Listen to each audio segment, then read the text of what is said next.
لك الحمد يا الله كما ينبغي لجلال وجهك وعظيم سلطانك. الصلاة والسلام عليك يا رسول الله، لقد بلغت الرسالة وأديت الأمانة ونصحت الأمة ومحوت الظلمة. بك توجهنا إلى ربنا في كل ساعة. صلی اللہ علیہ وعلی آلک واصحابک اجمعین. اما بعد فاعوذ باللہ من الشیطان الرجیم. بسم اللہ الرحمن الرحیم. قال رسول اللہ صلی اللہ علیہ وآلہ وسلم: بعثت لأتمم حسن الاخلاق. صدق نبینا الکریم. رب اشرح لی صدری ویسر لی امری واحلل عقدۃ من لسانی یفقهوا قولی. ان اللہ وملائکتہ یصلون علی النبی یا ایہا الذین آمنوا صلوا علیہ وسلموا تسلیما. الصلاۃ والسلام علیک یا رسول اللہ وعلى آلك وأصحابك يا حبيب الله. الصلاة والسلام عليك يا ختيم الأنبياء والمرسلين وعلى آلك وأصحابك يا رحمة للعالمين. قابل صد احترام علماء کرام، مہمانان ذی وقار، برادران اسلام، حاضرین و سامعین، تلاوت ہوئی، نعت خوانی ہوئی، بیان ہو رہا ہے. ہم سب مل کر محبتوں کا ایک گلدستہ تیار کر رہے ہیں، جسے آج جامعہ مسجد سیدہ آمنہ رضی اللہ تعالی عنہا کی طرف سے مدینہ منورہ میں بھیجنا ہے. یہ محفل آپ لوگوں کی طرف سے عقیدتوں کا گلدستہ ہے جو مدینہ شریف بھیجا جا رہا ہے. کیا خیال ہے آپ لوگوں کا؟ وہ کریم آقا جو طائف کے بازار میں پتھر پھینکنے والوں کو ہدایت کی دعا دیتے ہیں، وہ گلدستے پیش کرنے والوں کو کیا کچھ عطا کریں گے؟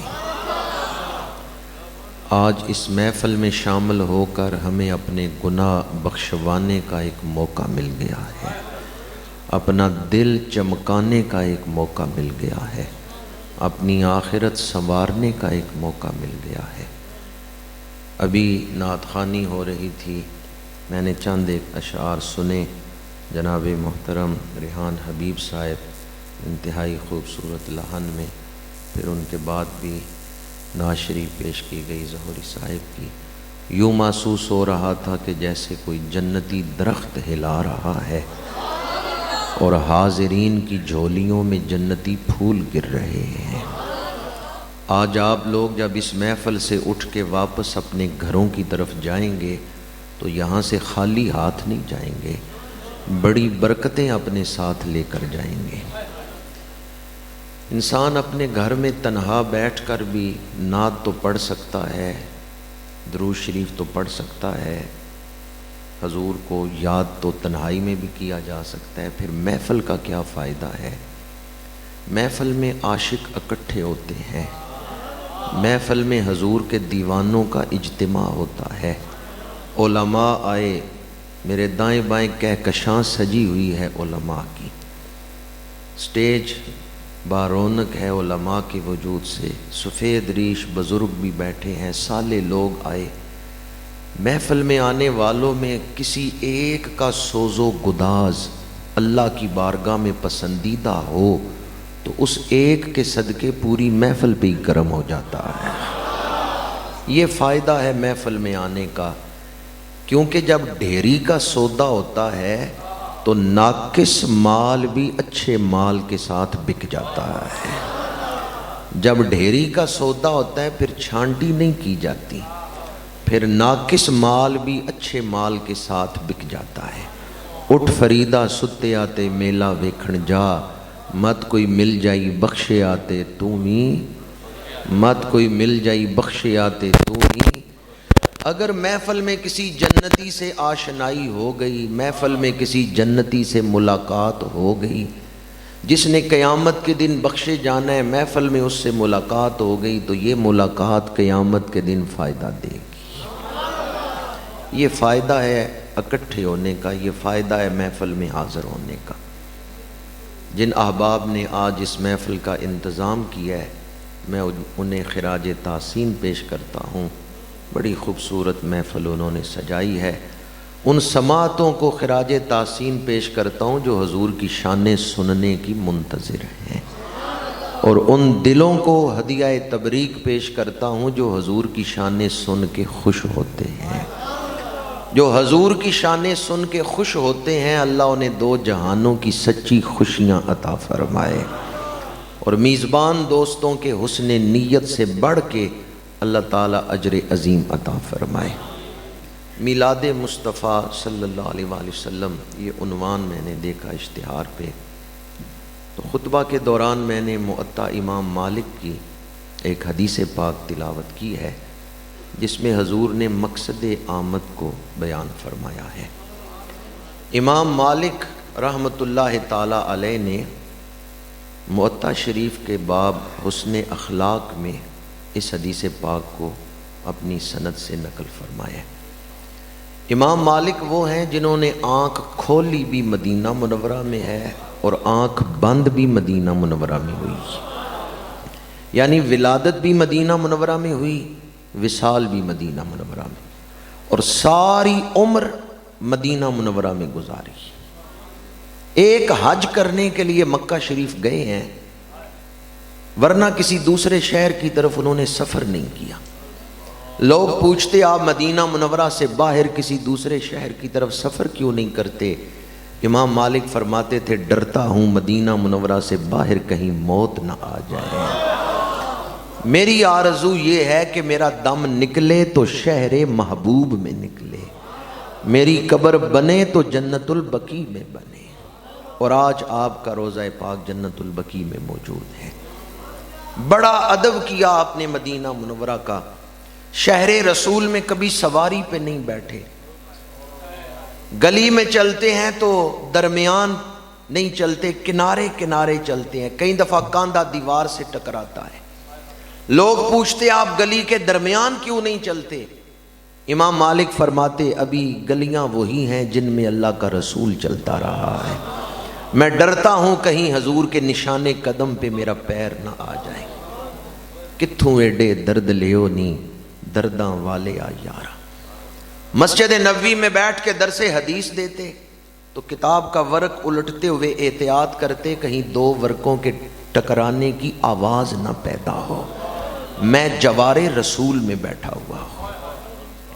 علامہ جلال الدین سیوطی رحمۃ اللہ تعالیٰ علیہ نے معطا شریف کی شرح لکھی ہے، تنویر الحوالک فی شرح معطا امام مالک، اور ان کے علاوہ حلیۃ الاولیاء میں بھی یہ بات موجود ہے۔ تنویر الحوالک کے علاوہ حلیۃ الاولیاء میں بھی یہ بات موجود ہے جو میں آپ کو سنا رہا ہوں۔ آخری عمر میں ایک شاگرد نے پوچھا امام آپ نے بڑا ادب کیا مدینہ منورہ کا، اس ادب کی کوئی برکت بھی زندگی میں ظاہر ہوئی ہے، کوئی صلہ بھی ملا ہے؟ امام مالک نے جو جواب دیا وہ دل کے کانوں سے سننے والا ہے۔ فرمایا واللہ ما بتو الا رأیت رسول اللہ صلی اللہ علیہ وآلہ وسلم۔ مجھ سے پوچھتے ہو کہ شہر رسول کا ادب کرنے سے ملا کیا ہے؟ واللہ ما بتو الا رأیت رسول اللہ، اللہ کی قسم ہے مجھے ہر رات رسول اللہ کا دیدار نصیب ہوتا ہے۔ یا اللہ جو دیدار رسول کے ذکر پہ خوش ہوئے ہیں انہیں حضور کا دیدار عطا فرما۔ امام مالک نے فرمایا واللہ ما بتو الا رأیت رسول اللہ صلی اللہ علیہ وآلہ وسلم، مجھے تو ہر روز حضور کا دیدار نصیب ہوتا۔ اس امت میں بڑی بڑی شان والے عاشق موجود رہے ہیں جنہوں نے زندگی حضوری کی کیفیت میں گزاری۔ کوئی پیدائشی نبینا ہو تو وہ یہ نہ کہے کہ دنیا میں سارے نبینے ہیں، بڑی بڑی آنکھ والے بھی نظر والے بھی دنیا میں موجود ہیں۔ کیا خیال ہے آپ کا کوئی پیدائشی اندھا ہو تو وہ یہ کہہ سکتا ہے دنیا میں کوئی بھی نظر والا نہیں ہے؟ جی آپ سے ہی پوچھ رہا ہوں، مسجد کی دیواروں سے نہیں۔ پیدائشی اندھا یہ کہہ سکتا ہے کہ دنیا میں کوئی بھی نظر والا نہیں ہے۔ طبقات ابن سعد میں یہ روایت ہے، حضرت انس بن مالک رضی اللہ تعالی عنہ خادم رسول 10 سال مسلسل حضور کی خدمت میں رہے ہیں۔ حضرت انس بن مالک 20 سال آپ کی عمر مبارک تھی جب سید العالمین صلی اللہ علیہ وآلہ وسلم کا وصال مبارک ہوا ہے۔ تو حضور کے وصال پاک کے بعد صحابہ کرام حضرت انس بن مالک کے پاس اکٹھے ہو کے بیٹھتے اور سوال کرتے، اے انس، ہم تو اپنے کاموں میں مصروف ہو جاتے تھے، کوئی بازار دکان پہ چلا گیا، کوئی کھیتوں میں ہل چلانے چلا گیا، کوئی لشکر لے کے جہاد پہ چلا گیا، اے انس آپ حضور کی خدمت میں وقت گزارتے تھے، کوئی حضور کی بات ہی سناؤ۔ یہ اکٹھے ہو کے ذکر رسول کی محفلیں کرنا صحابہ کی سنت ہے۔ طبقات ابن سعد میں ایک صحابی نے سوال کیا، اے خادم رسول، آپ نے 10 سال مسلسل حضور کی خدمت کی ہے، کیا وصال کے بعد کسی رات خواب میں آ کر حضور نے دیدار بھی کروائے؟ تو حضرت انس نے جواب کیا دیا، ما من لیلۃ الا وارا فیہا حبیبی، مجھ سے پوچھتے ہو کہ کسی رات دیدار ہوا ہے یا نہیں، میرا محبوب مجھے ہر رات دیدار کروا رہا ہے۔ ما من لیلۃ الا وارا فیہا حبیبی، میری تو کوئی ایک رات دیدار رسول کے بغیر نہیں گزر رہی۔ کتنی خوبصورت زندگی ہے جب ہر رات ہی حضور کا دیدار ہو رہا ہے۔ زندگی کو خوبصورت بنائیں۔ آج ہماری توجہ گھروں کی خوبصورتی کی طرف ہے، گاڑیوں کی خوبصورتی کی طرف ہے، کپڑوں کی خوبصورتی کی طرف ہے۔ 4 کروڑ کی کوٹھی بنا لی، مکان بڑا سونا ہے، پر جس نے اس مکان میں رہنا ہے، اگر مکین کی زندگی خوبصورت نہیں تو مکان کی خوبصورتی کا کوئی فائدہ ہے؟ 80,000 کا سوٹ پہن لیا، لاکھ روپے کا سوٹ پہن لیا، پر جس نے مہنگا لباس پہننا ہوا ہے، اگر اس کی زندگی خوبصورت نہیں تو کپڑوں کی خوبصورتی کا کوئی فائدہ ہے؟ 2 کروڑ کی گاڑی خرید لی، بڑی کمفرٹیبل پجارو ہے، لیکن جس مسافر نے گاڑی میں سفر کرنا ہے، اگر اس کے دل کو سکون ہی نہیں، زندگی خوبصورت نہیں، تو گاڑی کی خوبصورتی کا کوئی فائدہ ہے؟ آج کا انسان ان چیزوں کے پیچھے وقت کا سرمایہ، زندگی کی دولت کو برباد کر رہا ہے۔ گھر خوبصورت ہو، کپڑے خوبصورت ہو، گاڑی خوبصورت ہو، اسلام کہتا ہے یہ ساری چیزیں ثانوی حیثیت رکھتی ہیں، سب سے پہلے تم اپنی زندگی کو خوبصورت کرو۔ زندگی خوبصورت ہو تو پیوند زدہ لباس کے ساتھ بغیر جنگ کے فاروق اعظم نے فلسطین فتح کر لیا۔ زندگی خوبصورت ہے، زندگی خوبصورت ہے تو روب کتنا ہے، اللہ کی طرف سے تائید کتنی شامل حال ہے۔ عراق فتح کیا ہے، ایران فتح کیا ہے، فلسطین فتح کیا ہے، اور جب فلسطین میں داخل ہوئے تو بوسیدہ لباس پہنا ہوا ہے۔ وہاں کیا خوبصورت ہے؟ گاڑیاں خوبصورت ہیں، زندگی خوبصورت ہے۔ سردار عبدالرب نشتر صاحب ایک درویش سے محبت کرتے تھے، اس سے کہنے لگے بابا جی دعا کریں میں گورنر بن جاؤں۔ درویش کو بھی سردار صاحب سے محبت تھی، اکثر سردار صاحب حاضری دیتے رہتے تھے۔ درویش نے دعا مانگی، کچھ عرصے بعد سردار عبدالرب نشتر صاحب گورنر بن گئے۔ نام آپ نے سنا ہوگا۔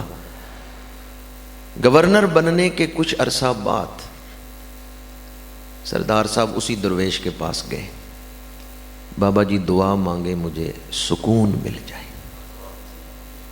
درویش نے کہکا مارا اور کہکا مار کے کہا وہ جس دن گورنری کی دعا کروا رہے تھے اس دن کہتے نا دعا کرو مجھے سکون مل جائے۔ اس دن تو ایک ہی رٹ لگائی ہوئی تھی، دعا کریں میں گورنر بن جاؤں، دعا کریں میں گورنر بن جاؤں۔ سردار صاحب نے کہا بابا جی مجھے مغالطہ لگ گیا ہے، میں یہ سمجھتا تھا گورنری مل گئی تو سکون مل جائے گا، گورنری مل گئی ہے سکون نہیں ملا۔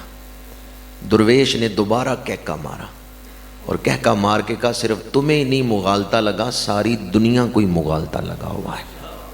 سردار صاحب نے کہا کس طرح؟ درویش نے کہا لوگ چیزوں کے پیچھے دوڑ رہے ہیں، رب نے عملوں میں رکھا ہے۔ جو چیز ضرورت ہے لوگوں کی، جس کے لیے وہ دوڑ رہے ہیں کہ سکون ملے، وہ چیزوں کے پیچھے دوڑ رہے ہیں، رب نے عملوں میں رکھا ہے۔ من عمل صالحا من ذکر او انثى وهو مؤمن فلنحيينه حیاتا طیبہ۔ آج ہم کہتے ہیں پہلے پیسے کماؤ بعد میں نماز پڑھیں گے، رب کہتا ہے تم نماز پڑھو ہم تمہاری زندگی کو خوبصورت بنا دیں گے۔ آج ہم کہتے ہیں پہلے اپنی دکانداری چل جائے، پہلے کچھ معیشت بہتر ہو جائے، بعد میں مسجد میں بھی جائیں گے، رب کہتا ہے پہلے عمل چنگے کرو ہم تمہاری زندگی کو چنگا کر دیں گے۔ ترتیب وہ بنائیں جو قرآن نے بتائی ہے۔ ہم ڈھونڈتے ہیں چیزوں میں، رب نے کس میں رکھا ہے؟ الا بذکر اللہ تطمئن القلوب۔ مکانوں کی خوبصورتی، کپڑوں کی خوبصورتی اور گاڑیوں کی خوبصورتی یہ فانی چیز ہے، عارضی چیز ہے۔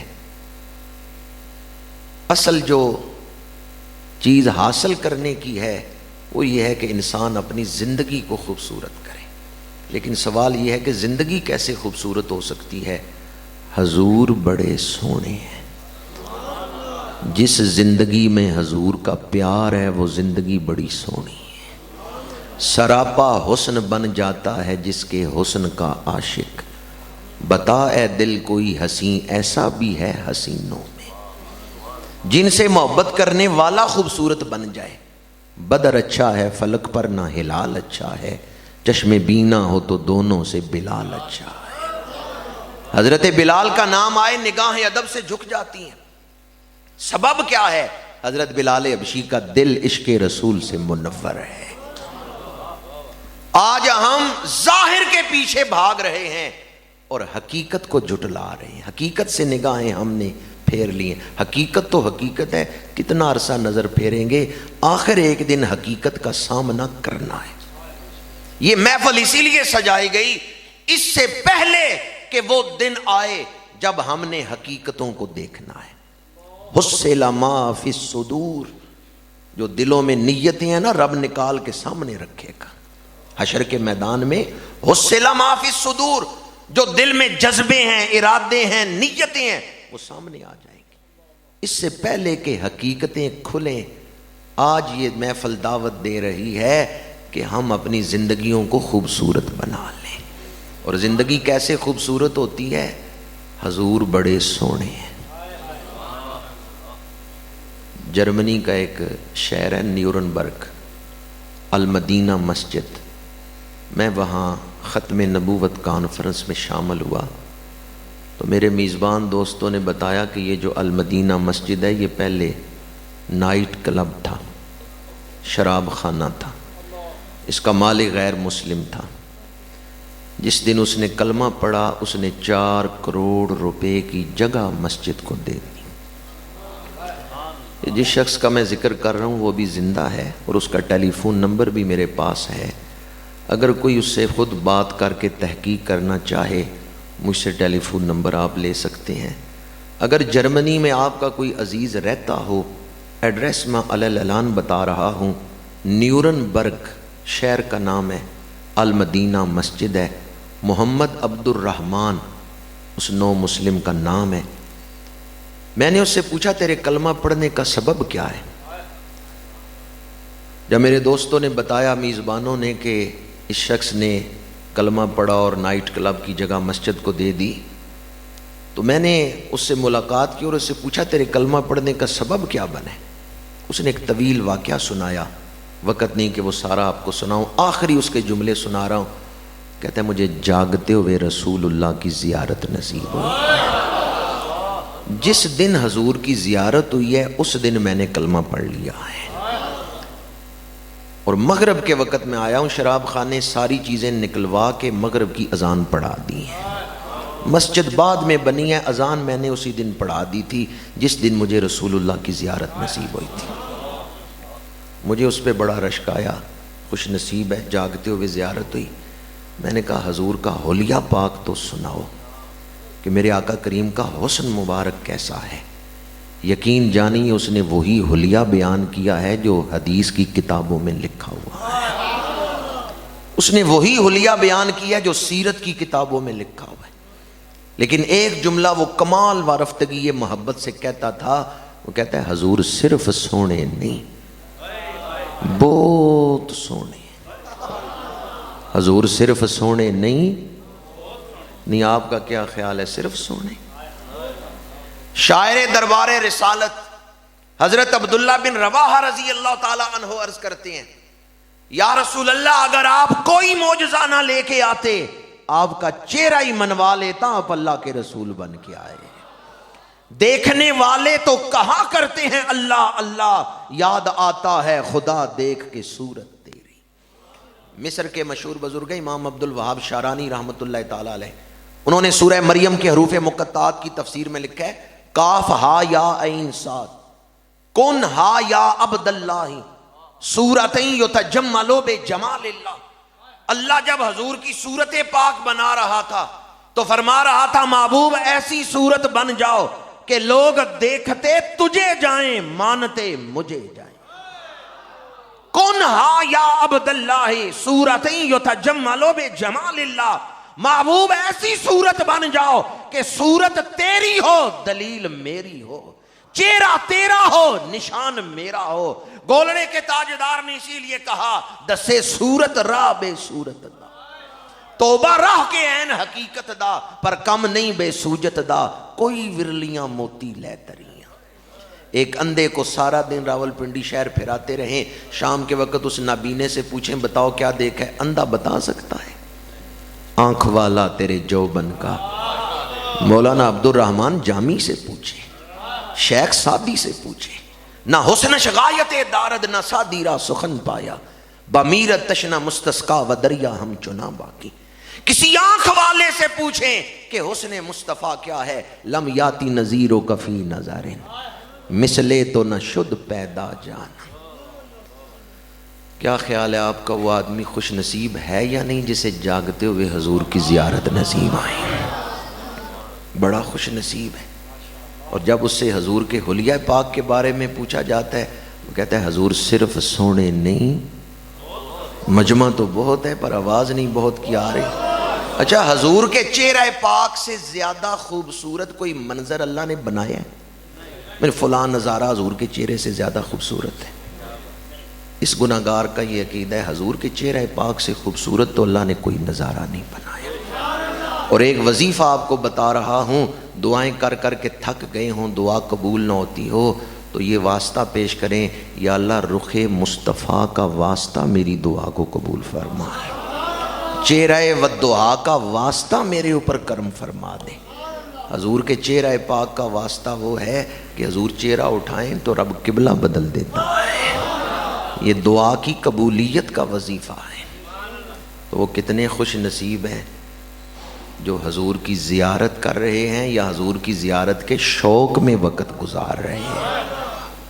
کسی نہ کسی طرح رابطے میں رہنا چاہیے۔ اقبال نے بڑی پیاری بات لکھی ہے، ہر کجا بینی جہان رنگ و بو، آنکھ از خاکش بروید آرزو، یاز نور مصطفیٰ اورا بہا است، یا ہنوز اندر تلاش مصطفیٰ است۔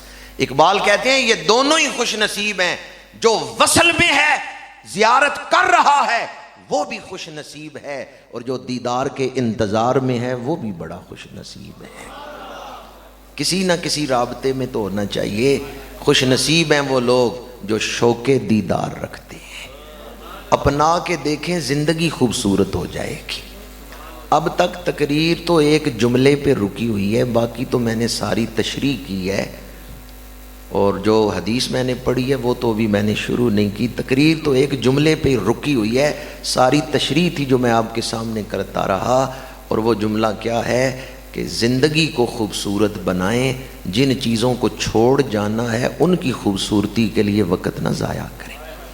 انسان مغالطے میں ہے، جو چیز چھوڑ جانی ہے وہ اپنی ہے، اپنی چیز وہ ہے جو اپنے ساتھ جائے گی۔ جو چیز چھوڑ جانی ہے وہ اپنی نہیں، اپنی چیز وہ ہے جو اپنے ساتھ جائے گی۔ اور سارے قرآن کا خلاصہ یہ ہے، والعصر ان الانسان لفی خسر الا الذین آمنوا وعملوا الصالحات۔ وہ لوگ نقصان سے بچ گئے جو ایمان لائے اور انہوں نے نیک اعمال کیے۔ وہ راوی جنہوں نے یہ حدیث اپنی سند سے بیان کیا، ان کا ذکر میں نے شروع کیا تو زندگی کی خوبصورتی کے حوالے سے میں نے ایک دعوت آپ کو دی، درود شریف پڑھیں، زندگی خوبصورت ہو جائے گی۔ آپ کپڑوں کو عطر لگاتے ہیں تو کبھی دل کو بھی عطر لگائے۔ کپڑے مہکانے ہوں تو آپ عنبر، مشک، کستوری لگاتے ہیں، اگر دل مہکانا ہو تو درود پڑھا کریں، الصلاۃ والسلام علیک یا رسول اللہ وعلی آلک واصحابک یا حبیب اللہ۔ درود شریف دل کو مہکا دیتا ہے، دل کو معطر کر دیتا ہے۔ امام مالک کے ذکر مبارک کے بعد اب آئیں ان کی روایت سنیں جو انہوں نے باب حسن اخلاق کتاب الموطا کے اندر بیان فرمائی ہے۔ میری حیثیت ایک ڈاکیے کی ہے جو چٹھی لے کے آیا ہے۔ یہ نہ دیکھیں ڈاکیا کون ہے، یہ دیکھیں خط کس کا لے کے آیا ہے۔ چٹھی محبوب کی ہو تو بندہ ڈاکیے کو نہیں دیکھتا۔ حوالہ میں نے دے دیا کہ میں کہاں سے یہ چٹھی پڑھ کے آپ کو سنا رہا ہوں۔ وہ کیسا وقت ہوگا جب شہ خوباں صلی اللہ علیہ وآلہ وسلم کہ لب ہائے مبارک حرکت میں ہوں گے، گلے قدس کی پتیاں حرکت میں ہوں گی، اور یہ مبارک کلمات آپ نے امت کو عطا فرمائے، بوئستو لأتمم حسن الاخلاق۔ 3 لفظ ہیں اس حدیث پاک کے، اگر غور کریں گے تو آج ایک حدیث اس محفل سے یاد کر کے جائیں گے۔ بوئستو، میں بھیجا گیا ہوں، لأتمم، تاکہ میں مکمل کروں، حسن الاخلاق، اخلاق کے حسن کو۔ بعض روایتوں میں ہے مکارم الاخلاق، بعض میں ہے صالح الاخلاق، لیکن موطا شریف میں جو الفاظ ہیں وہ ہیں حسن الاخلاق۔ مختلف اسناد سے مختلف الفاظ آئے۔ پہلا لفظ بوئستو، میں بھیجا گیا ہوں۔ بوئستو کا مطلب کیا ہے؟ آپ اپنے مرشد یا اپنے استاد کو دعوت دیں، دعوت والے دن مرشد نہیں تشریف لائے، استاد نہیں آئے، انہوں نے اپنا کوئی نائب بھیج دیا، نمائندہ بھیج دیا۔ مرشد کے بھیجے ہوئے نمائندے کی آپ عزت کریں تو کس کی عزت کر رہے ہیں؟ اور مرشد کے بھیجے ہوئے نمائندے کی آپ توہین کریں تو کس کی توہین کر رہے ہیں؟ یہ اصول ہے کہ بھیجے ہوئے کا ادب بھیجنے والے کا ادب ہے، بھیجے ہوئے کی توہین بھیجنے والے کی توہین۔ حضور کے ساتھ کوئی معاملہ کرنے سے پہلے یہ دیکھ لینا کہ بھیجا کس نے ہے۔ بھیجنے والا ہے اللہ۔ اب توحید اور رسالت کا باہمی تعلق کیا ہے؟ اللہ اور اس کے رسول کی ذات میں فرق ہے، بات میں کوئی فرق نہیں۔ ذات میں فرق ہے کہ وہ خالق ہے، یہ مخلوق ہے، وہ بھیجنے والا ہے، یہ آئے ہیں۔ اللہ اور اس کے رسول کی ذات میں فرق ہے، بات میں کوئی فرق، معاملے میں کوئی فرق۔ جو معاملہ آپ رسول کے ساتھ کر رہے ہیں وہ معاملہ آپ خدا کے ساتھ کر رہے ہیں۔ من یطع الرسول فقد اطاع اللہ، جس نے رسول کی اطاعت کی اس نے اللہ کی اطاعت کی۔ ان الذین یبایعونک انما یبایعون اللہ، جو رسول کی بیعت کر رہے ہیں وہ اللہ کی بیعت کر رہے ہیں۔ اذان من اللہ ورسولہ، جسے رسول بلائیں اسے خدا بلا رہا ہے۔ برات من اللہ ورسولہ، جسے رسول آزاد کریں اسے خدا آزاد کر رہا ہے۔ وَلَوْ أَنَّهُمْ إِذْ ظَلَمُوا أَنفُسَهُمْ جَاءُوكَ، جو رسول کے دروازے پہ آ گیا وہ خدا کے دروازے پہ آ گیا۔ قُلْ إِن كُنتُمْ تُحِبُّونَ اللَّهَ فَاتَّبِعُونِي يُحْبِبْكُمُ اللَّهُ، اللہ نے فرمایا محبوب جو تیرا ہے وہ میرا ہے، جو تیرا نہیں وہ میرا۔ با خدا خدا کا یہی ہے در، نہیں اور کوئی مفر مکر، جو وہاں سے ہو یہیں آ کے ہو، جو یہاں نہیں سو وہاں نہیں۔ اللہ اور اس کے رسول کی ذات میں فرق ہے، بات میں کوئی فرق۔ کلمہ پڑھنے کے بعد سب سے بڑا فرض ادب رسول ہے۔ اللہ نے رسول کو بھیج کے چھوڑ تو نہیں دیا کہ جو چاہے سلوک کرتے رہو، ہر لمحہ دیکھ رہے کہ میرے بھیجے ہوئے کے ساتھ تم سلوک کیا کر رہے ہیں۔ ما ودعک ربک وما قلی، نہ ودا کی ہے نہ قلا کی ہے۔ یہ علماء سے پوچھیں ودا کا مطلب کیا ہے اور قلا کا مطلب کیا ہے۔ تھوڑے عرصے کے لیے چھوڑنا یہ ودا ہے، پکا پکا چھوڑنا یہ قلا ہے۔ حاجی حج کرنے گیا، آپ نے الوداع کیا، 1.5 مہینے بعد پھر ملاقات ہو گئی۔ بندہ عمرہ کرنے گیا، آپ نے الوداع کیا، 15 دنوں بعد پھر ملاقات ہو گئی۔ تو تھوڑے عرصے کے لیے جدائی یہ ہے الوداع کرنا، پکا پکا چھوڑ دینا یہ ہے قلا کرنا۔ مشرکین نے معاذ اللہ تانا دیا تھا کہ اللہ نے حضور کو چھوڑ دیا ہے۔ اللہ نے نفی کرنی ہے قلا کی، پر پہلے ودا کی نفی کی ہے۔ پکا پکا چھوڑنا کیسے ہوگا؟ رب تو ایک لمحے کے لیے بھی نگاہ قدرت، چشمے قدرت چہرہ مصطفیٰ سے نہیں ہٹتا۔ وہ تو ودا نہیں کرتا، قلا کیوں کرے گا؟ تو رب نے حضور کو بھیج کے چھوڑ دیے کہ جو چاہے سلوک کرتے رہو۔ رب تو اونٹنی بھیجے نا، اس کا ادب فرض ہو جاتا ہے۔ حضرت صالح علیہ السلام کی دعا پہ قوم نے خلاف فطرت سوال کیا تھا کہ پتھر پھٹے اور جوان اونٹنی نکلے۔ بہت سارے لوگوں کی نظر نیچر تک ہی جاتی ہے، فطرت تک، اس سے آگے نہیں جا سکتی۔ نبی جو ہے نا وہ فاتر کا رسول بن کے آتا ہے۔ ہم فطرت کو بھی مانتے ہیں پر فطرت بنانے والے کو بھی مانتے ہیں۔ قوم نے کہا پتھر پھٹے اور جوان اونٹنی نکلے تو ہم مانیں گے آپ اللہ کے نبی ہیں۔ حضرت صالح علیہ السلام نے دعا مانگی، پتھر پھٹا، جوان اونٹنی نکلی۔ اللہ نے فرمایا اے میرے پیغمبر اس قوم سے کہہ دو اس اونٹنی کا ادب کرنا ہے۔ کس کا ادب؟ یہ کسی باغ میں چلی جائے روکنا نہیں، کسی کے تالاب سے پانی پیے روکنا نہیں۔ قیدار نامی شخص نے اونٹنی کی کونچیں کاٹ دی۔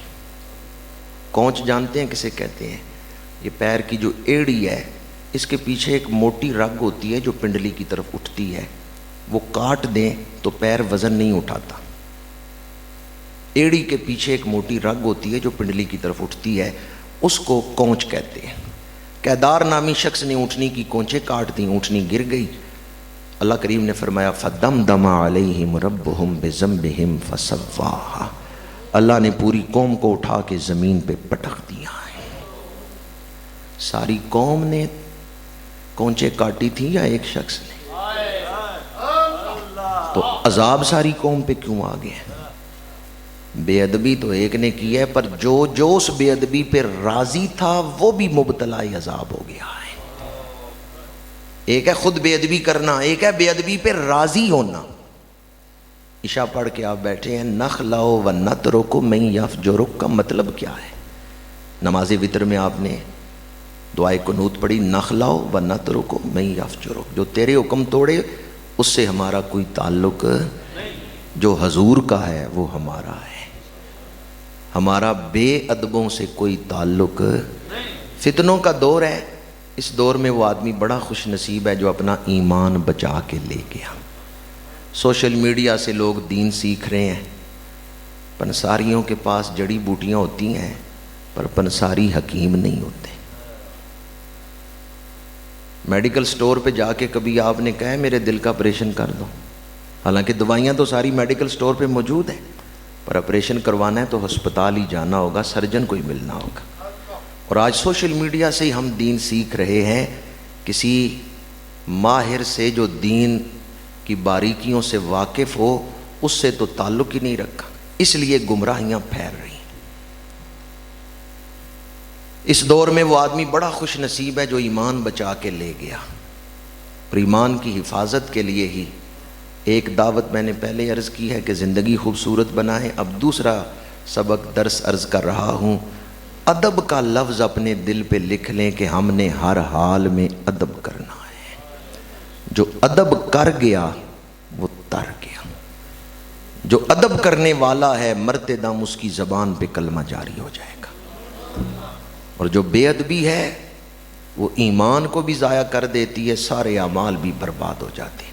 پریا اسی دا جانیے جس دا. کلمہ پڑھنے کے بعد سب سے بڑا فرض ادب رسول ہے. نماز فرض ہے لیکن نماز سے بڑا فرض ادب رسول ہے. بندہ نماز نہ پڑھے کافر ہوگا یا گناہگار ہوگا؟ گناہگار ہوگا. اور حضور کا ادب نہ کرے تو بے عملی گناہگار بناتی ہے, بے ادبی کافر بناتی ہے. اس لیے سب سے بڑا فرض ادب رسول ہے. آج 22 جمادی الثانی کا دن گزرا ہے. سیدنا صدیق اکبر رضی اللہ تعالیٰ عنہ نے حضور کا صرف ادب نہیں کیا, کمال درجے کا ادب کیا ہے. جو نقوش پا حضرت صدیق اکبر نے چھوڑے ہیں ان تک پہنچنا امت کے لیے عشق رسول کی معراج ہے. حضرت سیدنا صدیق اکبر جب خلیفہ بنے, منبر پہ بیٹھنے کا وقت آیا تو وہاں نہیں بیٹھے جہاں حضور تشریف فرما ہوتے تھے, بلکہ جہاں حضور کے قدمین لگتے تھے صدیق اکبر قدموں والی جگہ پہ بیٹھے ہیں. اور جب نماز پڑھانے کا وقت آیا تو مصلی رسول پہ, مصلی نبوت پہ وہاں قدم رکھے ہیں جہاں حضور قدم رکھ کے نماز پڑھاتے تھے.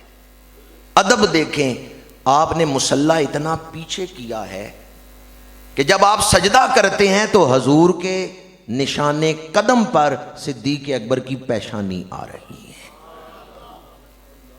بعض لوگ ہمیں کہتے ہیں یہ عمل تم نے کیا, اس پر ہمیں حدیث سناؤ, نصیحتی سناؤ.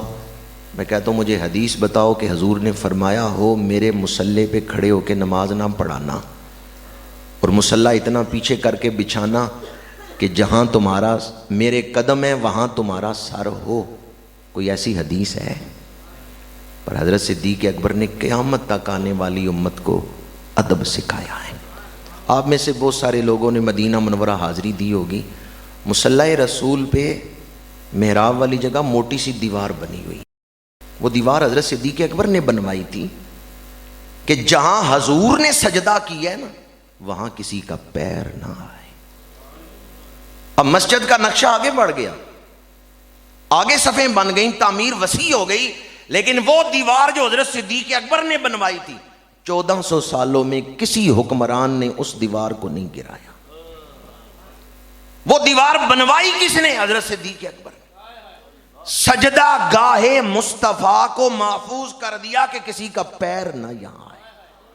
اور اپنا مصلی کتنا پیچھے کر کے بچھایا کہ جب یار غار نماز پڑھاتے تھے آپ کا سر حضور کے قدموں والی جگہ پہ آتا تھا. حضرت صدیق اکبر نے امت کو ادب رسول کا درس دیا ہے. اسی لیے اقبال دعا مانگتے ہیں, تڑپنے پھڑکنے کی توفیق دے دل مرتضیٰ. آج ہمارے پاس بہت کچھ ہے, یہ سوز نہیں ہے, جس وجہ سے فکری مغالطوں میں اور ٹھوکروں میں ہم زندگی گزار رہے ہیں. یہ جو سوز ہے نا یہ بہت بڑی دولت ہے, یہ بہت بڑا خزانہ ہے. یہ سوز تڑپنے پھڑکنے کی توفیق دے دل مرتضیٰ سوز صدیق دے. وہ بڑا خوش نصیب ہے جو اس دور میں ادب کرنے والا ہے اور ایمان کی حفاظت کے تقاضوں سے واقف ہے. مرکز ایمان حضور ہے. ہر وہ چیز جس کی حضور کے ساتھ نسبت ہے اس کا ادب ہمارے اوپر فرض ہے. حضور کی چادر مبارک کا ادب فرض ہے, حضور کے نالین شریفین کا ادب فرض ہے. فتاوی عالمگیری میں ہے جس نے حضور کے نالے پاک کو معاذ اللہ نویل کہا کافر ہو جائے گا. ادب گاہیست زیر آسماں آزرش نازک تر, نفس گم کر دمی آیت جنید و با یزیدی جا. یہاں با یزید آتے ہیں تو سانس آہستہ لیتے ہیں. یہ سید المرسلین کی بارگاہ ہے, یہ حبیب کبریا کی بارگاہ ہے. جہاں اللہ درود بھیجتا ہے فرشتے درود بھیج رہے ہیں، یہ وہ مرکز محبت ہے۔ اس لیے مرکز ایمان حضور ہیں، اور حضور کی ہر نسبت کا ادب ہمارے اوپر بعض لوگوں نے آج تقسیم کر دی۔ علامہ اقبال نے بڑی پیاری بات لکھی ہے۔ اقبال کہتے ہیں اے کہ نہ شناسی خفی را از جلی ہوشیار باش، اے گرفتار ابو بکر و علی ہوشیار باش۔ اے کہ نہ شناسی خفی از جلی ہوشیار باش، فرماتے ہیں دین کے رازوں سے تو واقف ہے؟ اگر دین کے اسرار و رموز سے واقف نہیں تو بڑے بڑے چکروں میں کیوں پڑا ہوا ہے؟ اپنی اوقات میں رہ۔ یہ جن چکروں میں آج ہم پڑ گئے کہ حضرت صدیق اکبر پہلے خلیفہ کیوں ہیں اور مولا علی شیر خدا پہلے خلیفہ کیوں نہیں ہیں، اس بحث میں ہم پڑ گئے۔ اقبال کہتے ہیں تم دین کے رازوں سے واقف ہو؟ مکے میں کیوں نہیں شراب حرام ہوئی، اس راز سے واقف ہو؟ اور کتنے راز ہیں دین کے؟ مال متقوم کیا ہوتا ہے، اس سے واقف ہو؟ اے کہ نہ شناسی خفی راز جلی ہوشیار باش۔ جب تم اللہ اور اس کے رسول کے رازوں سے واقف نہیں ہو تو ان مسائل میں کیوں پڑھ رہے ہو جو تمہاری پہنچ سے ہی اوپر۔ اور مرشد اقبال مولانا روم نے لکھا کہ بود بر تو حقیقت منجلی، اے گرفتار ابو بکر و علی۔ انہیں جدا جدا کر کے نہ دیکھو، انہیں ملا کے دیکھو۔ مولا علی ہمارے ہیں، صدیق اکبر مولا علی ہمارے ہیں، صدیق اکبر آل رسول کے بھی ہم غلام ہیں، اصحاب رسول کے بھی ہم غلام ہیں۔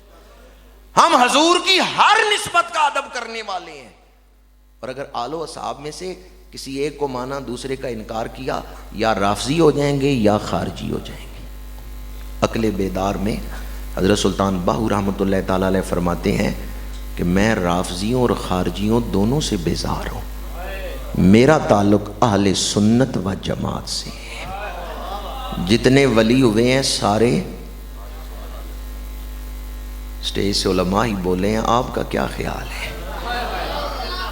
داتا گنج بخش اہل سنت ہے، خواجہ غریب نواز اہل سنت ہے، حضرت سید عثمان مروندی لال شہباز اہل سنت ہے، حضرت امام ربانی مجدد الفسانی اہل سنت ہیں، حضرت بہاؤدین زکریا ملتانی، جتنے اولیاء ہوئے ہیں۔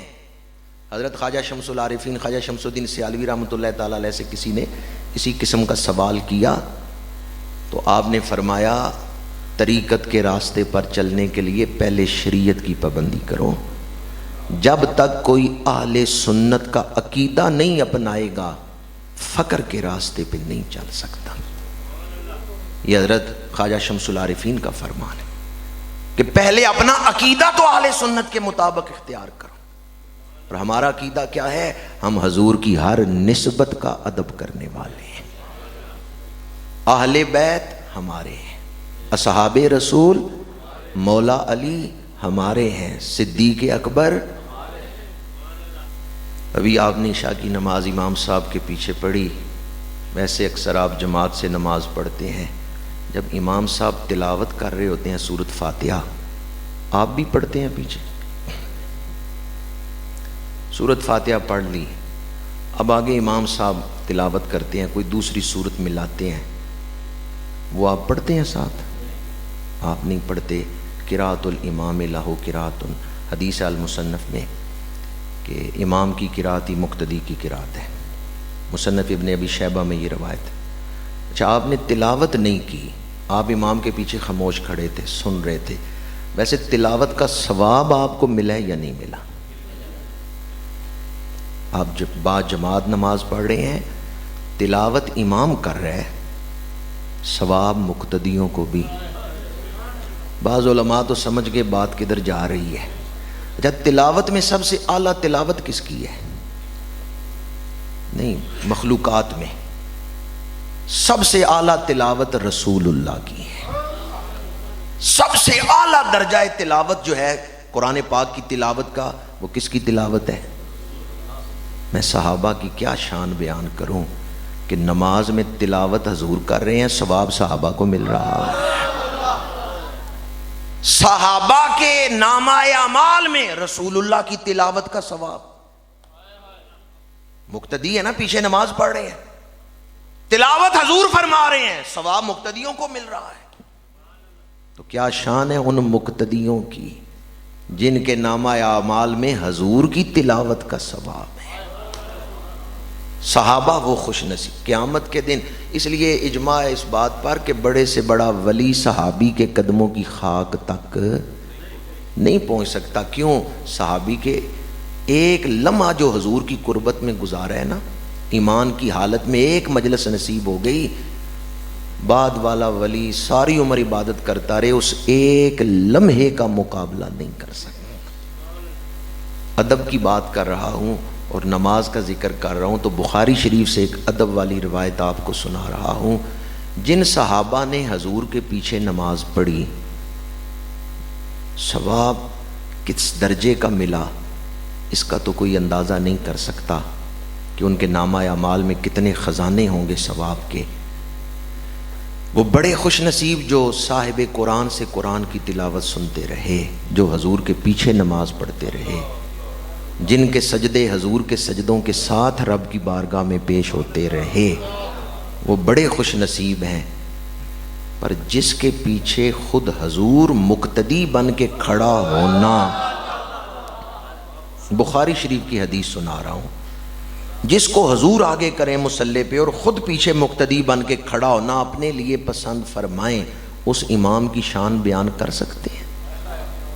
میرے آقا مدینہ منورہ سے باہر ایک قبیلے کی طرف تشریف لے گئے، نماز کا وقت ہو گیا. صحابہ کرام نے حضرت صدیق اکبر کو مصلی نبوت پہ کھڑا کر دیا. فقدموا الصدیق، صحابہ کرام نے حضرت صدیق اکبر کو امامت کے مصلی پہ کھڑا کیا. نماز شروع ہوئی، میرے آقا کریم بھی تشریف لے آئے. آخری صف کے نمازیوں نے نبوت کی خوشبو محسوس کی، سمجھ گئے حضور آ گئے ہیں. تو وہ ہتھیلی مارنے لگے، ہتھیلی پہ تصفیق کرنے لگے اور راستہ چھوڑنے لگے. صف بنی ہوئی ہے، راستہ چھوڑنے لگے تاکہ حضور امامت کے مصلی تک پہنچ جائیں. تصفیق بھی کر رہے ہیں تاکہ اگلی صف والوں کو پتہ چل جائے، امام کو پتہ چل جائے، اور راستہ بھی بنا رہے ہیں. میرے آقا کریم پہلی صف میں تشریف فرما ہوئے، پہلی صف میں پہنچ گئے. حضرت صدیق اکبر کو خوشبو نبوت محسوس ہوئی ہے اور صحابہ کی تصفیق کو محسوس کیا ہے، تو مصلی نبوت سے پیچھے آئے. فراجع الی الخلف، پیچھے لوٹے کہ میں حضور کو آگے کروں، حضور آ کے نماز پڑھائیں. میرے آقا کریم نے ان کی پشت پہ ہاتھ رکھا ہے،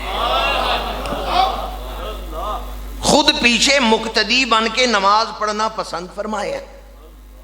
حضرت ابو بکر کو مصلی پہ کھڑے رہنے کا اشارہ دیا ہے، پشت مبارک پہ ہاتھ رکھا ہے. حضرت صدیق اکبر دوبارہ پیچھے ہو گئے ہیں. اب حضور آگے مصلی امامت پہ تشریف لے آئے، نماز حضور نے ہی پڑھائی ہے. نماز سے فارغ ہوئے تو حضور نے پہلے تو صحابہ کو مسئلہ سمجھایا. فرمایا آئندہ اگر ایسی صورت پیش آ جائے تو مرد تصفیق نہ کریں بلکہ سبحان اللہ کہیں، اور اگر جماعت میں عورتیں ہوں اور امام کو متوجہ کرنا ہو تو عورتیں تصفیق کریں، عورتیں سبحان اللہ نہ کہیں. صرف اس ایک جملے پر ہی بڑے دکھ میں آپ کے سامنے بیان کر سکتا ہوں.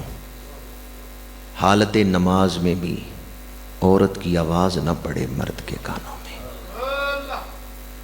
اس لیے تصفیق کا حکم تو دیا ہے، عورت کو نہیں کہا کہ سبحان اللہ کہے. اور آج ہمارے ہاں کیا حالت ہے. میرے آقا کریم نے پہلے تو مسئلہ بتایا، مرد سبحان اللہ کہیں گے، عورتیں تصفیق کریں گی، اور پھر آپ متوجہ ہوئے یار غار کی طرف.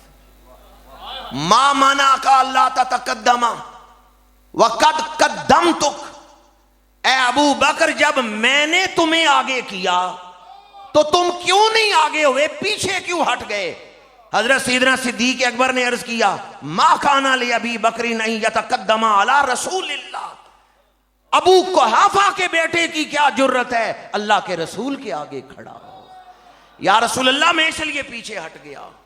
میرے آقا کریم نے کیا فرمایا؟ قد قدمتک، جب میں نے تمہیں آگے کیا تو جن کے پیچھے حضور کھڑا ہونا اپنے لیے پسند فرما لیں، اس امام کی شان کوئی بیان کر سکتا ہے؟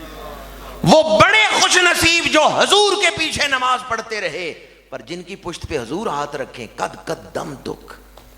ہاں حضرت صدیق اکبر دوبارہ پیچھے ہٹ گئے ہیں اور نماز حضور نے ہی پڑھائی ہے، لیکن حضور نے تو انہیں آگے کیا ہے. اس لیے میں کہتا ہوں، مشکل گفتگو نہیں کرنا چاہتا لیکن صرف علماء کی توجہ چاہتا ہوں. فضیلت حدیث ضعیف سے ثابت ہو جاتی ہے، افضلیت نہیں ثابت ہوتی. افضلیت کے لیے حدیث صحیح کی ضرورت ہے اور دلیل قطعی کی ضرورت ہے. خبر واحد سے فضیلت ثابت ہو جاتی ہے، لیکن خبر واحد حدیث صحیح کا، متواتر کا مقابلہ نہیں کر سکتی. اب متواتر کیا ہے، خبر واحد کیا ہے، یہ علماء جانتے ہیں، عام بندہ نہیں جانتا. ہمارے بزرگوں نے ساری روایتیں چھاننی میں ڈال کے، چھان کے نتیجہ نکال کے امت کے سامنے بیان کر دیا ہے. یعنی اس افضل الخلق بعد الرسل ثانی اثنین ہجرت پہ. اس لیے آپ زیادہ پریشانی میں نہ پڑیں، بزرگوں کے ساتھ جڑے رہیں. عقیدہ وہی حق ہے جو داتا گنج بخش علی حجویری نے لکھا ہے. عقیدہ وہی حق ہے جو خواجہ معین الدین چشتی اجمیری نے بیان کیا ہے. عقیدہ وہی حق ہے جو اعلیٰ حضرت شاہ احمد رضا خان بریلوی نے بیان کیا ہے. بزرگوں کے ساتھ جڑے رہنے میں ہی عافیت ہے. اور بزرگوں نے کیا عقیدہ بیان کیا ہے؟ جنہیں حضور نے اپنا مصلی عطا کیا ہے، حضور نے فیصلہ فرما دیا ہے کہ یہ صحابہ میں سب سے افضل اور اعلیٰ ہے. ثانی اثنین اذ ہما فی الغار. ثانی اثنین کا مطلب کیا ہے؟ دو میں سے دوسرا. ثانی کا مطلب دوسرا، اثنین دو. اس ترکیب کا کیا مطلب ہے ثانی اثنین؟ جب بھی آپ گنتی گنتے ہیں نا 1 2 3 4، تو ایک کے بعد ہمیشہ دو آتا ہے. ایک اور دو کے درمیان ہندسہ کوئی نہیں. ثانی اثنین، جیسے ایک اور دو کے درمیان ہندسہ کوئی نہیں، اس طرح نبی اور صدیق کے درمیان رتبہ کوئی نہیں. ایک کے بعد ہمیشہ دو آتا ہے، نبی کے بعد ہمیشہ صدیق آتا ہے. انعم اللہ علیہم من النبیین والصدیقین والشہداء والصالحین. یہ ثانی اثنین کا ٹائٹل قرآن نے کس کو عطا کیا ہے؟ حضرت سیدنا صدیق اکبر رضی اللہ تعالیٰ عنہ ہمارے لیے محض تاریخی شخصیت نہیں، صدیق اکبر ہمارا عقیدہ ہے. حضرت سیدنا صدیق اکبر کے بارے میں زبان کھولنی ہو تو تاریخ کی کتابوں سے نہ پوچھیں، قرآن سے پوچھیں کہ ابو بکر کون ہے. تاریخی شخصیت کو آپ مانیں نہ مانیں، ایمان پر کوئی فرق نہیں پڑتا. ارسطو، افلاطون، سقراط، بقراط، رستم، سہراب، یہ تاریخی شخصیتیں ہیں، تاریخ کی کتابوں سے ثابت ہیں. آپ ان کو نہ بھی مانیں، ایمان پہ کوئی فرق نہیں پڑتا. سیدنا صدیق اکبر قرآنی شخصیت ہے، یہ ہمارا عقیدہ ہے. اگر انہیں نہیں مانیں گے تو ایمان برباد ہو جائے گا. علامہ قرطبی نے لکھا ہے من انکر صحابیت ابی بکر فہو کافر. جو حضرت سیدنا صدیق اکبر کی صحابیت کا انکار کر رہا ہے وہ قرآن کا انکار کر رہا ہے. میری کیا اوقات کہ میں ان کے جمال کے لیے آئینہ داری کا کام کر سکوں، میری کیا اوقات کہ میں ان کا حسن بیان کر سکوں جن کی شان خود خدا نے قرآن میں بیان فرمائی. ثانی اثنین اذ ہما فی الغار اذ یقول لصاحبہ لا تحزن ان اللہ معنا. دشمن دروازے پہ آیا نا تو سیدنا صدیق اکبر گھبرا گئے. گھبرائے ہیں لیکن خوف اپنے لیے نہیں تھا، خوف حضور کے لیے تھا کہ کوئی دشمن حضور کو نہ نقصان پہنچائے. تو یار غار کس کی وجہ سے گھبرائے ہیں؟ اپنی جان کا ڈر ہوتا تو رات کے وقت حضور کے ساتھ نکلتے ہی نہ.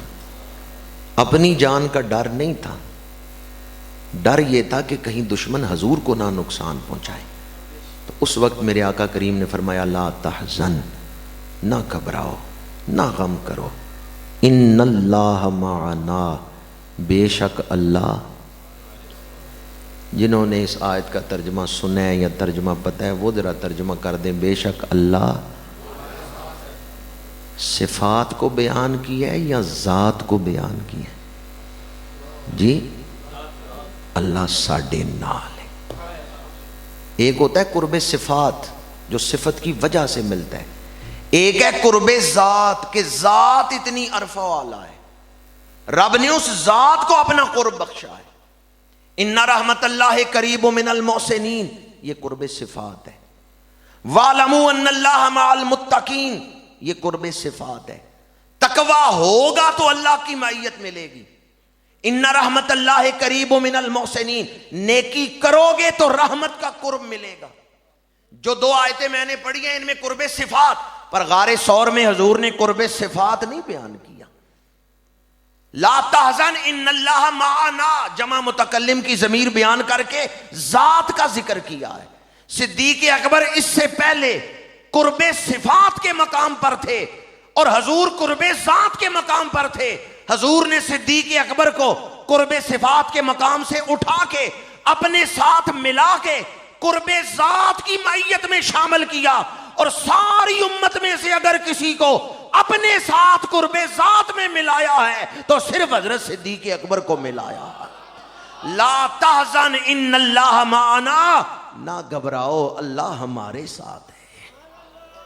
اس ذات کی میں کیا شان بیان کروں جس ذات کو اتنی پاکیزگیاں رب نے عطا کر دی کہ ذات کو قرب عطا کر دیا ہے. یہ قرب ذات اور صفات کا فرق وہی سمجھ سکتا ہے جس کو قرب الہی کے مدارج کا علم ہو یا ذوق ہو. یہ سب سے بلند مرتبہ ہے قرب ذات کا.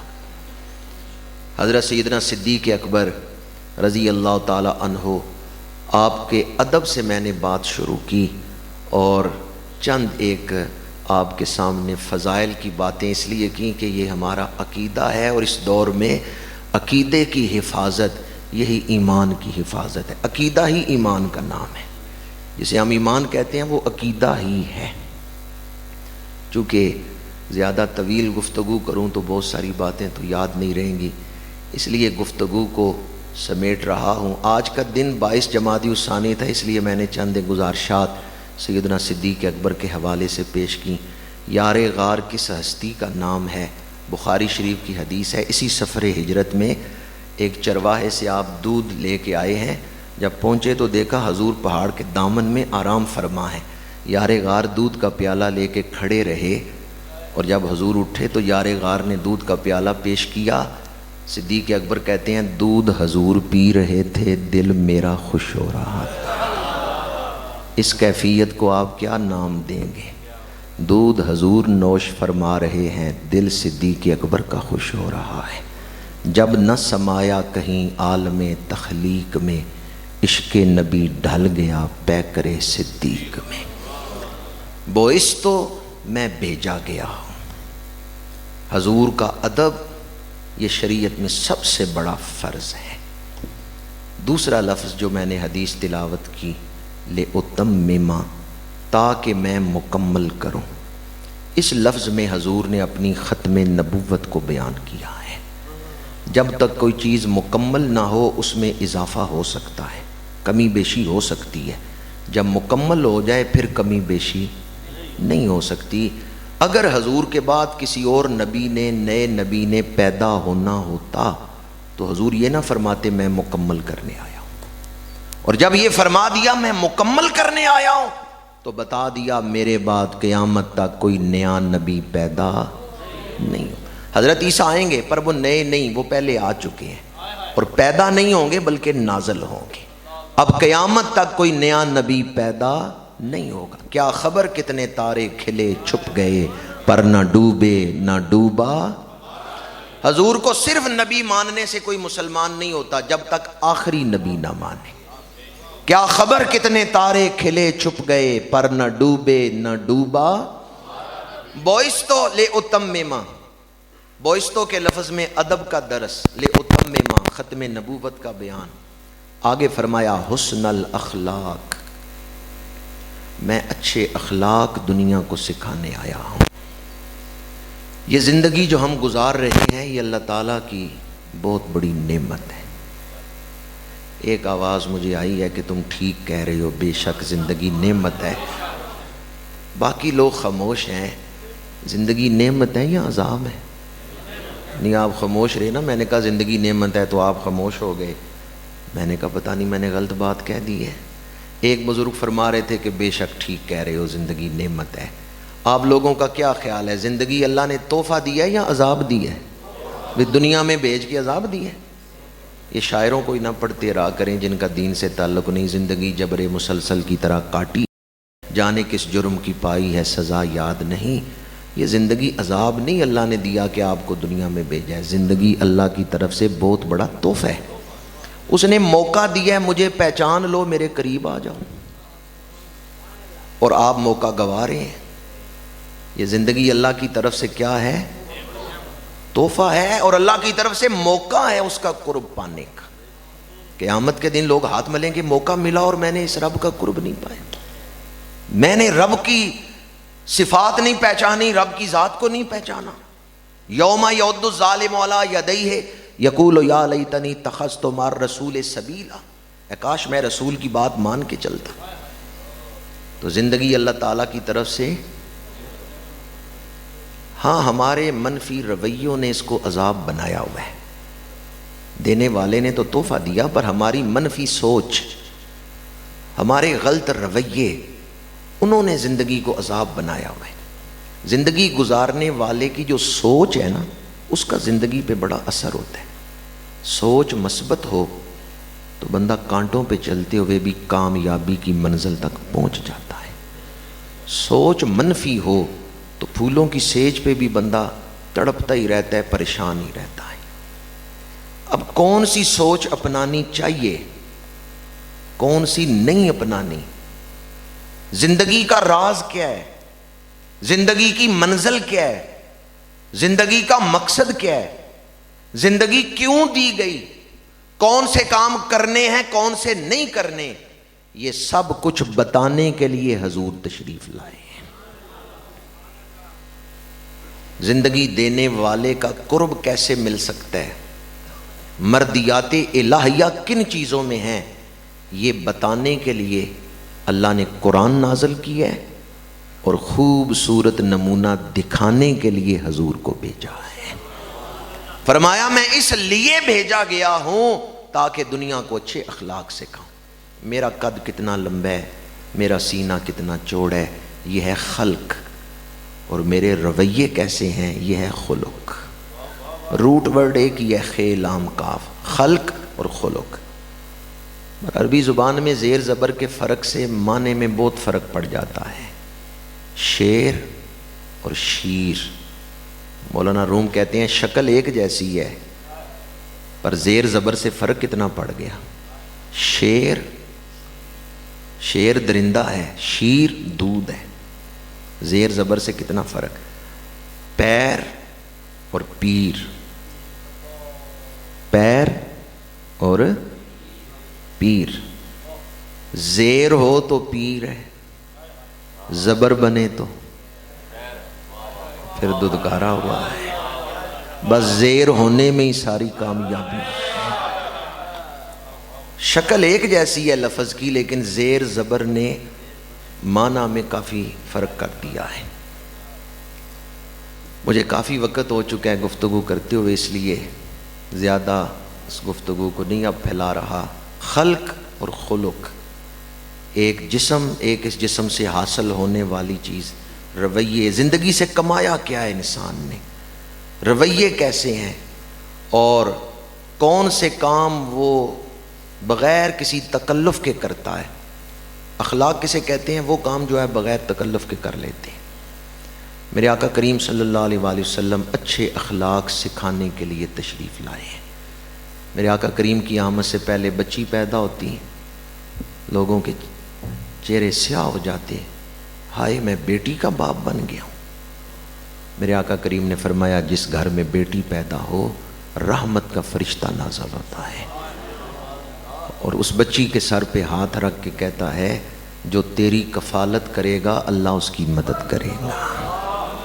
گویا بچی آئی ہے تو رحمت کا فرشتہ گھر میں آ گیا ہے۔ میرے آقا کریم نے بچیوں کے ساتھ اچھا سلوک کرنا سکھایا۔ فرمایا جس نے 2 بچیوں کی پرورش کی، ان کے حقوق ادا کیے، وہ قیامت کے دن اس طرح میرے ساتھ ہوگا جیسے میرے ہاتھ کی انگلیاں ایک دوسرے کے قریب ہیں۔ دما اصابعہ، پھر اپنے دست مبارک کی انگشت ہائے مبارک کو ملا کے دکھایا اور فرمایا جیسے یہ میری انگلیاں ایک دوسرے سے ملی ہوئی ہیں اسی طرح وہ شخص میرے قریب ہوگا۔ مسند امام زید، یہ حدیث پاک کی کتاب ہے، اور حضرت زید جو ہیں یہ امام زین العابدین کے بیٹے ہیں، حضرت امام جعفر صادق کے چچا ہیں اور امام اعظم ابو حنیفہ کے استاد ہیں۔ اور الحمدللہ ایک مہینہ ہوا ہے میں امام زید بن علی بن امام حسین بن شیر خدا ان کے مزار پہ حاضری دے کے آیا ہوں۔ یہ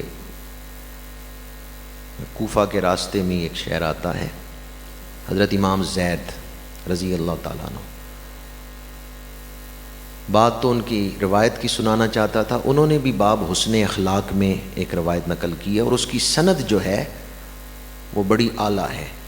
امام زید فرماتے ہیں کہ میں نے امام زین العابدین سے سنا ہے اور انہوں نے سرکار سید الشہداء امام علی مقام سے سنا ہے، امام علی مقام نے حضور حیدر کرار سے سنا ہے، اور شیر خدا فرماتے ہیں میں نے رسول خدا سے سنا ہے۔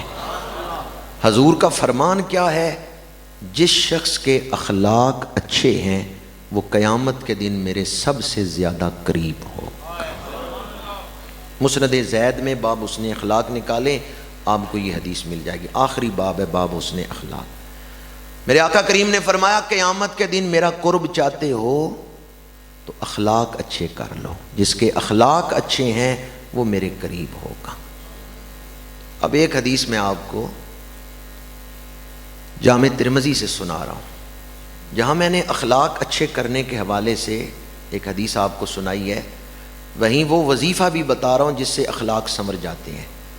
میرے آقا کریم نے فرمایا ان اول الناس بی یوم القیامت اکثرہم علیہ صلاۃ، او کما قال علیہ الصلوۃ والسلام، قیامت کے دن میرے سب سے زیادہ قریب وہ ہوگا جو سب سے زیادہ درود پڑھنے والا ہے۔ اب 3 حدیثیں میں نے قرب رسول کے حوالے سے آپ کو سنائی ہیں۔ جو بچیوں کی پرورش کر رہا ہے خوش دلی سے، قیامت کے دن حضور کا قرب ملے گا۔ مسند زید میں ہے جس کے اخلاق اچھے ہیں وہ حضور کے قریب ہوگا، درود پڑھنے والا ہے وہ حضور کے قریب ہوگا۔ اب سوال یہ ہے کس حدیث کو لینا ہے اور کس کو چھوڑنا ہے؟ درود پڑھنے والا قریب ہوگا یا اچھے اخلاق والا قریب ہوگا؟ کون سی حدیث کو لینا ہے، کون سی کو چھوڑنا ہے، ترجیح کس کو دینی ہے؟ تو شارحین حدیث کہتے ہیں ان دونوں حدیثوں میں تضاد ہے ہی نہیں، چھوڑنے اور لینے کی بات ہی نہیں ہے، ان دونوں میں مطابقت ہے۔ مطابقت کیسے ہے؟ ایک حدیث میں فرمایا جس کے اخلاق اچھے ہیں وہ قیامت کے دن میرے قریب ہوگا، دوسری حدیث میں فرمایا جو زیادہ درود پڑھنے والا ہے وہ زیادہ قریب ہوگا۔ ان میں مطابقت کیا ہے؟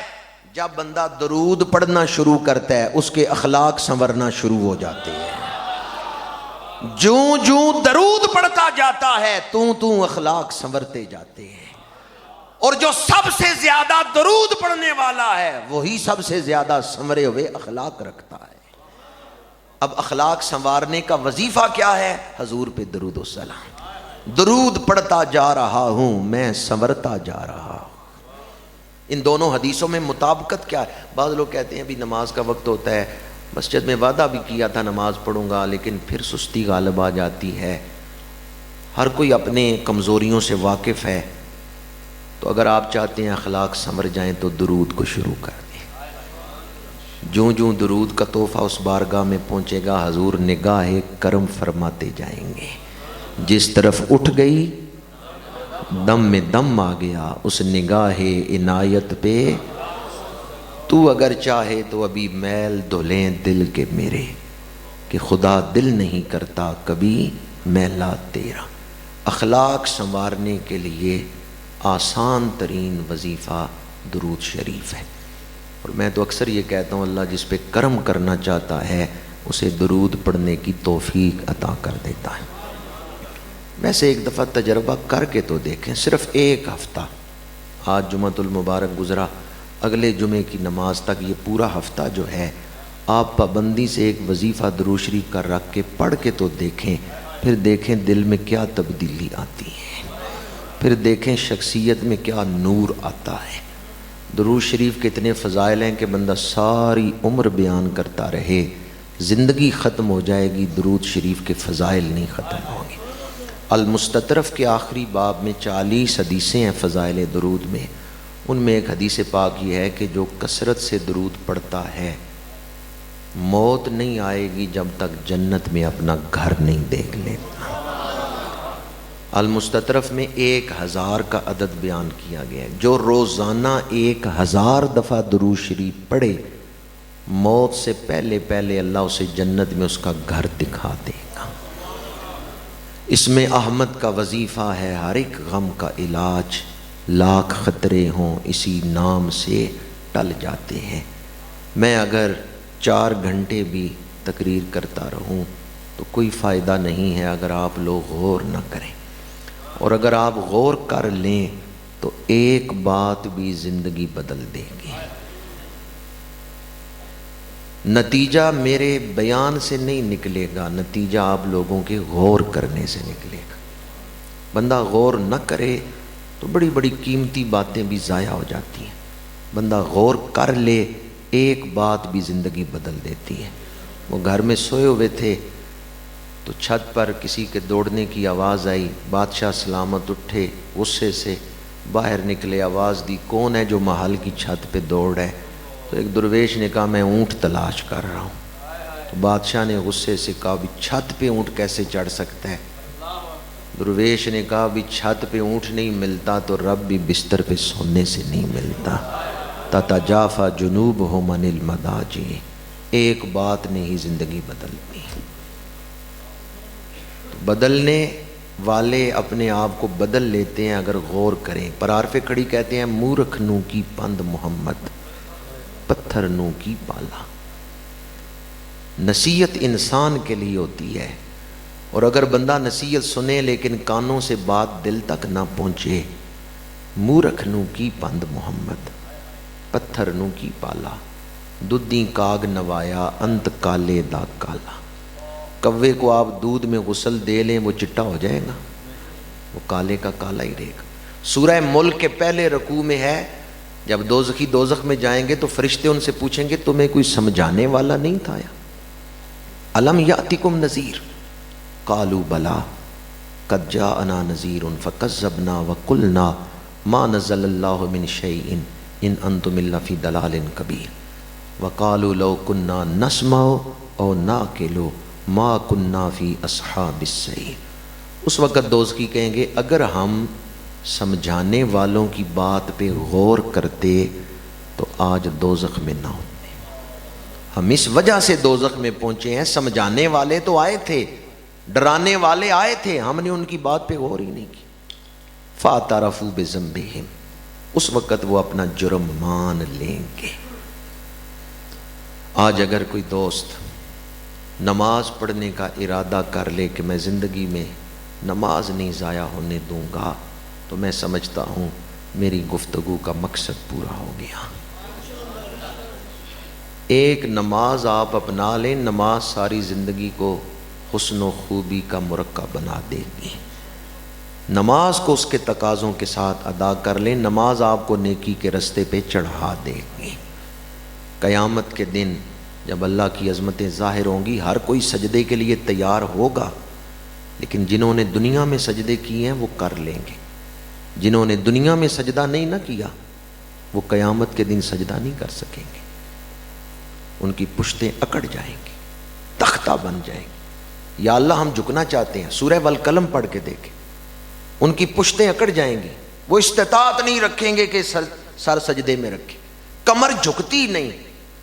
یا اللہ میں سجدہ کرنا چاہتا ہوں پر کمر ہی نہیں جھکتی۔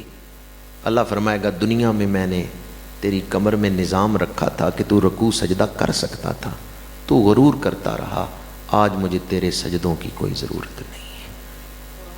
آئیں آج سجدہ کر لیں، آج وقت ہے اپنے آپ کو بدل لیں۔ وہ کتنا کریم ہے، 80 سال کا بوڑھا آئے نا توبہ کرنے، تو دنیا والے کہتے ہیں بھی 80 سال گناہوں میں گزار کے اب جا رہا ہے مسجد. رب فرماتا ہے فرشتوں میرا ولی آ رہا ہے، اس کا استقبال کر. 80 سال کے گناہ دیکھے ہیں؟ نہیں، اس کی توبہ کو دیکھا ہے. موت کے فرشتے نظر آنے سے پہلے جو بھی سچی توبہ کر لے اللہ اس کے پچھلے سارے گناہوں کو معاف فرما دیتا ہے. اور توبہ میں اخلاص کا اعلیٰ مقام ہو، رب گناہوں کو نیکیوں میں بدل دیتا ہے. جو اتنا کریم ہے کہ گناہوں کو نیکیوں میں بدل دے، اس کریم کے دروازے سے بندہ دور ہو، بدبختی ہے یا نہیں؟ لوئے لوئے پر لے کڑیے جے تد پانڈا پرنا، شام پئی بن شام محمد کر جاندی نے ڈرنا. کبھی یاد کریں گے اس وقت کو، پھر یہ وقت نہیں ہاتھ آئے گا. پتھر اپنے آپ کو نہیں بدلتے، انسان اپنے آپ کو بدلتا ہے. اللہ تعالیٰ نے آپ کو شعور دی ہے، اللہ تعالیٰ نے آپ کو صلاحیتیں دی ہیں. آپ چاہیں تو اپنے آپ کو بدل سکتے ہیں. انسان توفیق مانگے، رب آسانیاں عطا فرما دیتا ہے. اللہ تعالیٰ ذکر رسول پاک کا صدقہ اور ذکر سیدنا صدیق اکبر کا صدقہ ہم سب کو نماز کا پابند بنائے اور کثرت درود کی توفیق عطا فرمائے. درود شریف کا رنگ اللہ تعالی ہمارے دلوں پہ چڑھائے اور ہمیں اچھے اخلاق عطا فرمائے. انسان اپنے اخلاق سے ہی پہچانا جاتا ہے. کسی دور میں مسلمان کا تعارف ہی یہ تھا، کسی علاقے میں مسلمان جاتے تو لوگ کہتے تھے وہ اچھے اخلاق والے آ گئے، وہ دل جیتنے والے آ گئے. اللہ تعالی ہمیں اپنے اسلاف کے نقش قدم پر چلنے کی توفیق عطا فرمائے. وآخر دعوانا ان الحمد للہ رب العالمین.